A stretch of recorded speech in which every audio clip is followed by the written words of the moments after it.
లంకకు దక్షిణాది మధ్యలోనే జరిగింది కదా. మరి ఆయన సైన్యం ఎవరా?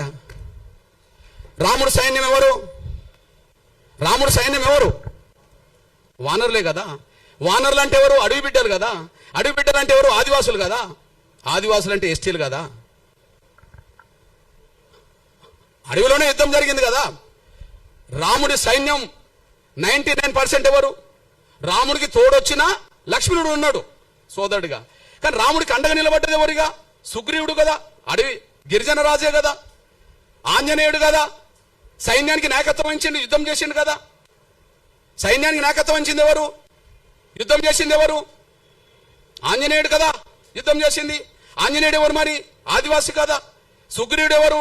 ఆదివాసే కదా. రాముణ్ణి గెలిపియడానికి యుద్ధంలో ప్రధాన పాత్ర పోషించింది ఎవరు? వానర సైన్యం కదా.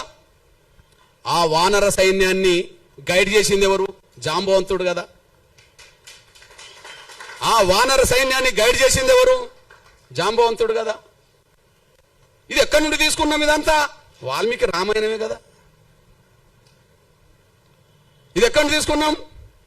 వాల్మీకి రామాయణం నుండి తీసుకున్నాం కదా. ఇప్పుడు మన సైన్యాన్ని దేశ ప్రభుత్వాన్ని గైడ్ చేస్తున్నది ఎవరు చెప్పు? దేశంలో ఒక పెద్ద ఆయన అజిత్ దోవల్, అంతేనా? సైన్యాన్ని ప్రభుత్వాన్ని గైడ్ చేసేది ఎవరు?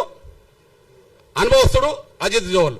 అజిత్ దోవల్ లాంటి పాత్ర రావణుడి యుద్ధ కాలంలో జాంబవంతుడు చేసిండని చరిత్ర ఉన్నది కదా. రావణ యుద్ధంలో ఆంజనేయుడికి తన శక్తి తెలియదని తెలుసు కదా. తన శక్తిని గుర్తు చేసింది ఎవరు? జాంబవంతుడు కదా. నువ్వు దాటగలవు, నువ్వు సముద్రాన్ని ఈదగలవు, దాటగలవు, నువ్వు వాయుపుత్రుడివి కదా. నువ్వు పోయి రాగలవు, సీత జాడ తెలుసుకోగలవు, అక్కడున్న వాస్తవాలు చెప్పగలవు, అక్కడి నుంచి మనం యుద్ధం చేయగలవు అని చెప్పింది ఎవరు? ఆంజనేయుడికి తన శక్తి స్వరూపుడని గైడ్ చేసింది ఎవరు? చైతన్యపరిచింది ఎవరు? ప్రోత్సహించింది ఎవరు? జాంబవంతుడు కదా. రామ లక్ష్మణులతో పాటు సైన్యం అంతా మూర్చబడ్డప్పుడు, వాళ్ళ దాడిలో రావణకు సంబంధించిన వాళ్ళ యుద్ధం దాడిలో మూర్చపోయినప్పుడు వాళ్ళని లేపడానికి వాళ్ళ ఆంజనేయుని పంపి ఏం తెప్పించిండు? మీరే చెప్పాలి. సంజీవిని తెప్పించింది ఎవరు? జాంబవంతుడే కదా. యుద్ధాన్ని నడిపించింది జాంబవంతుడు. యుద్ధంలో త్యాగాలు చేసింది వానర సైన్యం. వానర సైన్యానికి సంబంధించిన వాళ్ళు గిరిజనులు. రాముడి అయోధ్య దేవాలయం నుంచి మొదలుకుంటే రామ మందిరాల్లో నా గిరిజనులు లేకుండా, దళితులు లేకుండా వీళ్ళేందా పూజారి వృత్తి చేసేది?